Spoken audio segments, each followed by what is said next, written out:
Shalom Bapak Ibu Saudara yang dikasihi Tuhan. Senang kembali back to Bible Indonesia bisa menemani Bapak Ibu Saudara untuk belajar firman Tuhan hari ini. Sebelum kita melanjutkan pembahasan kita di perikop yang selanjutnya, saya mengucapkan terima kasih buat Bapak Ibu Saudara yang senantiasa setia untuk bersama-sama dengan kami merenungkan firman Tuhan.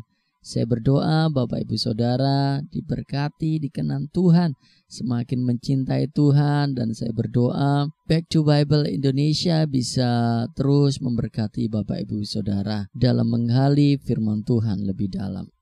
Bapak Ibu Saudara-saudara dikasihi Tuhan, kuasa si jahat itu masih ada. Iblis masih terus berusaha untuk menguasai kehidupan orang-orang percaya. Alkitab mencatat bahwa iblis itu berkeliling, mengaum-ngaum, mencari mangsa yang siap ditelannya. Pada hari ini kita akan belajar tentang Yesus mengusir roh jahat dari orang Gerasa. Perikop ini tercatat di kitab Markus pasal yang ke-5 ayat yang pertama sampai yang ke-20. Mari kita baca bersama-sama. Lalu sampailah mereka di seberang danau di daerah orang Gerasa. Baru saja Yesus turun dari perahu, datanglah seorang yang kerasukan roh jahat dari pekuburan menemui dia. Orang itu diam di sana dan tidak ada seorang pun lagi yang sanggup mengikatnya, sekalipun dengan rantai. Karena sudah sering ia dibelenggu dan dirantai, tetapi rantainya diputuskannya dan belenggunya dimusnahkannya. Sehingga tidak ada seorang pun yang cukup kuat untuk menjinakkannya. Siang malam ia berkeliaran di pekuburan dan di bukit-bukit sambil berteriak-teriak dan memukuli dirinya dengan batu. Ketika ia melihat Yesus dari jauh, berlarilah ia mendapatkannya lalu menyembahnya. Dan dengan keras ia berteriak, "Apa urusanmu dengan aku, hai Yesus, Anak Allah yang Maha Tinggi?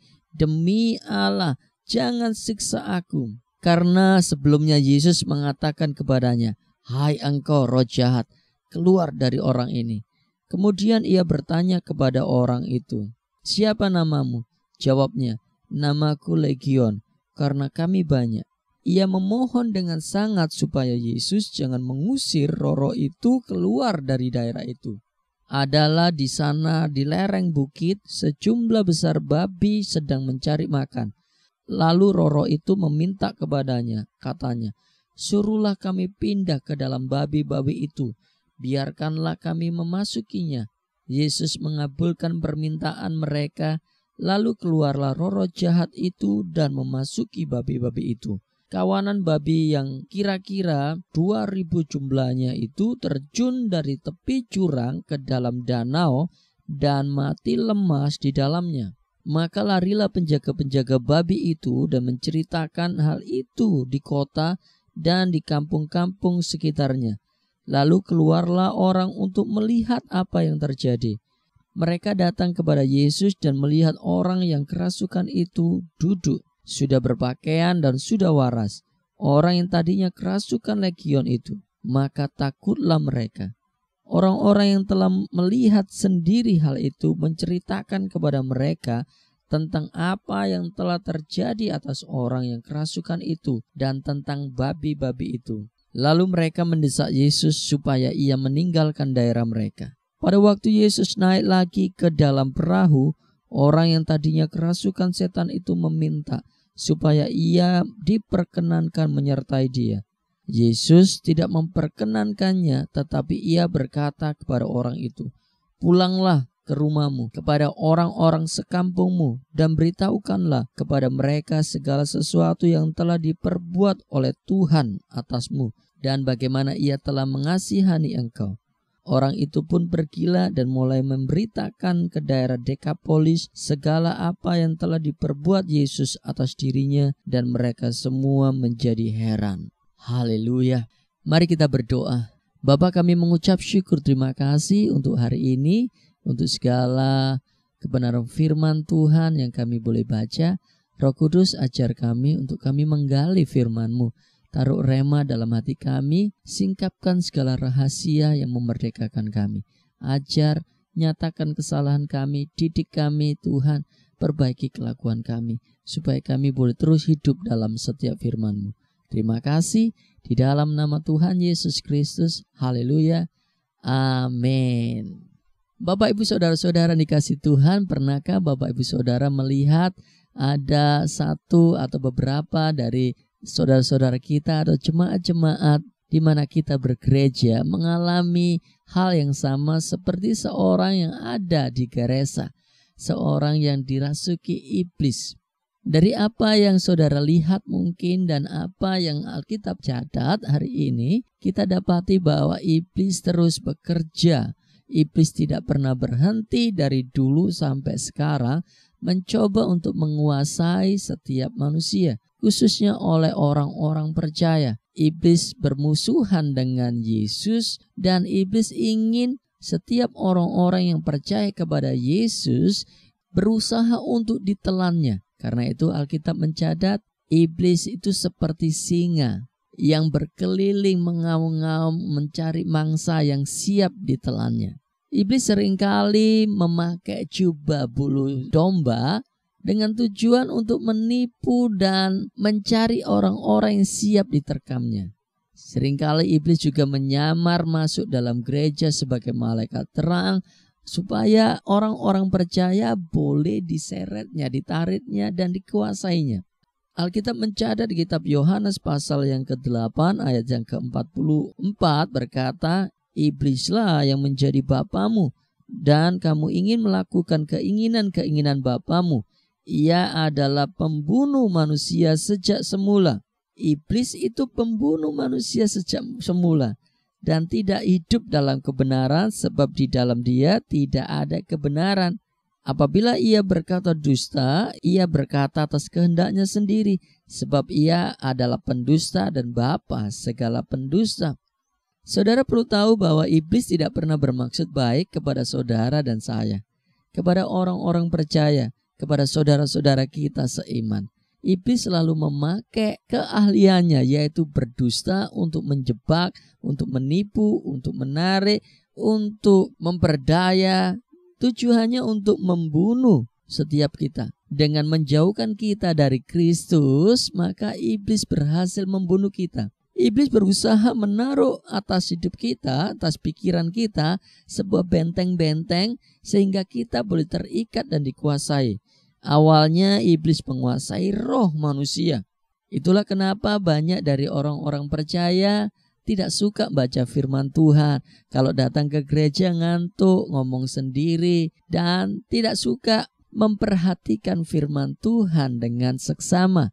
Setelah iblis menguasai roh manusia dengan menjauhkan manusia untuk bergantung kepada Tuhan, percaya kepada Tuhan, menaruh keraguan-keraguan, kebimbangan dalam hati manusia, iblis akan terus berusaha menguasai jiwa manusia. Pikirannya, kehendaknya, dan perasaannya mulai diserang. Bukan lagi pikiran-pikiran yang bergantung kepada Tuhan, tapi iblis menanamkan sebuah pemikiran-pemikiran yang menguntungkan pribadi. Alkitab berkata pada akhir-akhir zaman kasih manusia mulai dingin. Iblis menaruh kepada manusia supaya fokus pada perasaannya, bukan lagi melihat perasaan Tuhan atau perasaan sesama. Iblis mencoba untuk manusia bisa hidup bukan atas kehendak Tuhan, tapi kehendaknya sendiri. Iblis mencoba menyerang kelemahan manusia, yaitu kehendak bebasnya manusia untuk memilih apa yang iblis tawarkan. Tahukah saudara bahwa Adam dan Hawa jatuh ketika diperdaya oleh iblis? Iblis selalu menutupi sebuah dosa, ketidaktaatan, kesetiaan dengan setengah kebenaran yang kita tahu. Oleh sebab itu Back to Bible Indonesia mengajak setiap kita secara berkala setiap hari untuk merenungkan firman Tuhan supaya kita boleh mengerti seluruh kebenaran firman Tuhan. Sebab iblis seringkali memakai firman Tuhan untuk menjatuhkan kita, untuk menipu kita, untuk menjebak kita, untuk memperdaya setiap kita sampai kehendak, pikiran dan perasaan kita dikuasai. Dan akhirnya tubuh kita dikuasai. Seringkali kami melayani orang-orang yang kerasukan iblis. Itu tidak hanya sekedar di rohnya, jiwanya, tapi tubuhnya dikuasai. Orang itu sampai tidak bisa mengendalikan tubuhnya sendiri. Apa yang dilakukannya dikendalikan oleh si iblis. Dan sampai hari ini iblis terus bekerja. Iblis tidak pernah tertidur. Ia bersiap-siap untuk menjatuhkan dan mencelakakan setiap kita orang-orang percaya. Jika hari ini Bapak Ibu mengalami sebuah keraguan akan Tuhan, kebimbangan, kekhawatiran, iblis sedang bekerja. Iblis menaruh setiap panah-panahnya sehingga setiap kita mulai meragukan firman-Nya, meragukan janjinya. Oleh karena itu Bapak Ibu Saudara yang dikasihi Tuhan, saya mau beritahu dan saya mau tegaskan bahwa tidak ada maksud baik yang iblis tawarkan atas setiap kita. Tidak pernah terbesit dalam pikiran iblis untuk mendatangkan kebaikan buat saudara dan saya. Karena Alkitab mencatat sejak dari semula iblis akan berusaha untuk menyerang saudara, membunuh saudara. Sama seperti yang dikisahkan dalam perikop ini, ada seorang yang kerasukan iblis. Alkitab mencatat di ayat yang kelima, siang malam ia berkeliaran di pekuburan dan di bukit-bukit sambil berteriak-teriak dan memukuli dirinya dengan batu. Iblis selalu berusaha menyakiti setiap kita. Jadi Bapak Ibu Saudara, jangan tertipu dengan setiap bujuk rayu iblis. Jika Bapak Ibu Saudara adalah seorang pengusaha, maka jangan pernah coba-coba untuk meminta pertolongan kepada roh-roh gaib, dukun-dukun, ataupun roh-roh pelaris. Jika Bapak Ibu Saudara hari ini sedang terbelit hutang, jangan sekali-kali mencoba untuk mencari pesugihan. Atau Bapak Ibu Saudara yang inginkan awet muda, maka jangan coba-coba untuk memasang susu-susu atas tubuh saudara. Jangan sekalipun terbesit dalam pikiran kita untuk lari dari bergantung kepada Tuhan dan meminta pertolongan kepada iblis. Inilah kebenarannya. Kita baca ayat yang kedua. Baru saja Yesus turun dari perahu, datanglah seorang yang kerasukan roh jahat dari pekuburan menemui dia. Roh itu datang menemui Tuhan Yesus. Kenapa roh itu datang menemui Tuhan Yesus? Ayat yang ke-6 dikatakan begini. Ketika ia melihat Yesus dari jauh, berlarilah ia mendapatkannya lalu menyembahnya. Dari ayat ini kita tahu bahwa iblis saja menyembah Yesus. Artinya Yesus ada di atas otoritas iblis. Iblis tunduk kepada Yesus. Lebih lagi dikatakan di ayat yang ke-10 dikatakan begini. Ia memohon dengan sangat supaya Yesus jangan mengusir roh-roh itu keluar dari daerah itu. Iblis menyembah. Iblis memohon. Jika iblis saja yang memohon kepada Tuhan, kenapa kita harus memohon kepada iblis? Kita punya Tuhan, dan Tuhan itu tinggal di dalam tubuh kita.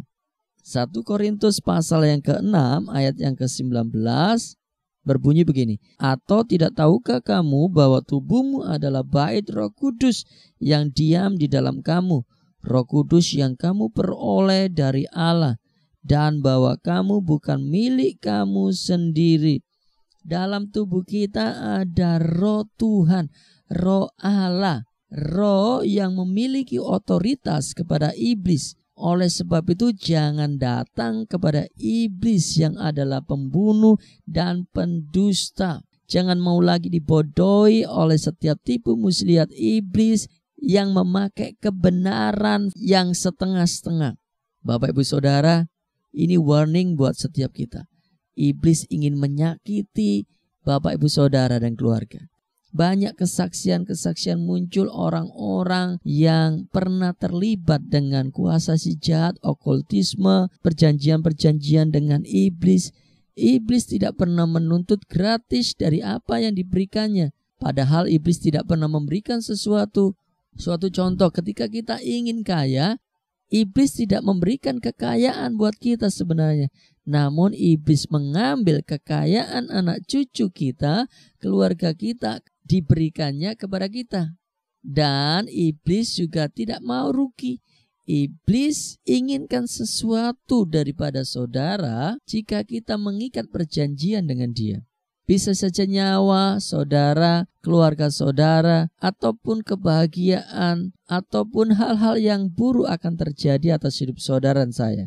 Kesaksiannya sangat banyak bagaimana orang telah melakukan sesuatu yang jahat selalu berakhir tragis dan naas. Jangan melakukan hal yang sama.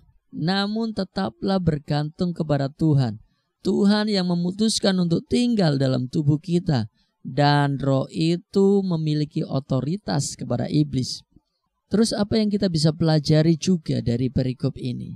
Jika Yesus ada dalam hati kita, dalam hidup kita, jika kita meyakini roh yang ada dalam hidup kita, maka kita memiliki posisi yang lebih tinggi di atas iblis. Karena itu jangan takut jika Bapak Ibu mendapati ada saudara-saudara kita seiman yang kerasukan setan, maka sesungguhnya kita memiliki otoritas yang sama yang dimiliki oleh Yesus sebab ada roh Allah dalam hidup kita. 1 Yohanes pasal yang keempat ayat yang keempat dikatakan gini, kamu berasal dari Allah, anak-anakku, dan kamu telah mengalahkan nabi-nabi palsu itu. Sebab roh yang ada di dalam kamu lebih besar daripada roh yang ada di dunia ini. Ya, amin. Ada roh yang jauh lebih besar daripada iblis, daripada roh-roh dunia ini. Sehingga kita tidak perlu takut. Sebab ada kuasa yang Tuhan percayakan kepada saudara dan saya. Jangan takut. Bebaskan setiap yang terikat, yang tertawan oleh kuasa si jahat. Patahkan belenggu-belenggu yang iblis taruh atas setiap orang-orang percaya. Saudara dan saya memiliki kuasa. Pakai kuasa itu untuk membebaskan para tawanan. Pakai kuasa itu untuk melepaskan setiap kuk-kuk yang iblis taruh atas kehidupan orang-orang percaya. Atas hidup saudara dan hidup keluarga saudara. Sebab roh yang ada dalam diri saudara jauh lebih besar dari roh apapun juga. Apakah Bapak Ibu Saudara diberkati dengan apa yang hari ini kita pelajari? Silakan tulis pertanyaan Bapak Ibu Saudara di kolom komentar supaya kami bisa memberikan sebuah jawaban untuk bisa menolong Bapak Ibu Saudara dari apa kata Alkitab. Mari kita berdoa. Bapa, kami mengucap syukur terima kasih untuk kesempatan kami boleh belajar firman-Mu.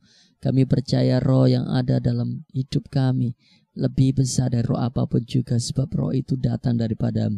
Kami percaya hari ini ada otoritas dan kuasa yang Tuhan percayakan atas kami untuk kami boleh mematahkan setiap kuk, melepaskan setiap kuk, membebaskan para tawanan sebab Engkau yang berjalan bersama kami. Kami percaya kami memiliki otoritas atas iblis sebab Engkau bersama kami menjadi panglima perang kami. Sebab itu hari ini di dalam nama Yesus, siapapun saudara yang terikat dilepaskan di dalam nama Yesus, yang terbelenggu dilepaskan belenggu itu di dalam nama Yesus, yang terjerat oleh sakit penyakit, oleh utang, oleh ketidakbahagiaan, kekhawatiran di dalam nama Yesus dilepaskan di dalam nama Yesus. Kebimbangan itu kami buang jauh-jauh di dalam nama Yesus. Kami pagari Bapak Ibu Saudara dengan kuasa darah Kristus yang akan menjagai setiap saudara dan saya. Hati, pikiran, perasaan dikuasai sepenuhnya oleh Tuhan. Kehidupan saudara, pekerjaan, pelayanan, setiap kita dijagai oleh Tuhan, dilindungi oleh Tuhan, sehingga tidak ada satupun iblis yang dapat menjamah setiap kita maupun keluarga kita, karena perlindungan Tuhan sempurna atas hidup kita. Terima kasih ya Bapak, terima kasih. Kami percaya hari ini kami telah dibebaskan, kami telah dimenangkan, kami telah dimerdekakan, kami bebas di dalam nama Tuhan Yesus Kristus. Kami menang atas kuasa iblis di dalam nama Tuhan Yesus Kristus. Terima kasih Bapak, hamba lepaskan berkat, kemurahan, pemulihan atas hidup setiap kami. Di dalam nama Yesus Kristus, damai sejahtera yang melampaui segala akal yang akan menolong kami untuk hidup dalam setiap kebenaran firman-Mu terus menyertai kami senantiasa sepanjang masa. Di dalam nama Tuhan Yesus, terima berkat itu. Haleluya. Amin. Tuhan Yesus memberkati. Sampai jumpa besok dalam pembelajaran perikop selanjutnya. See you.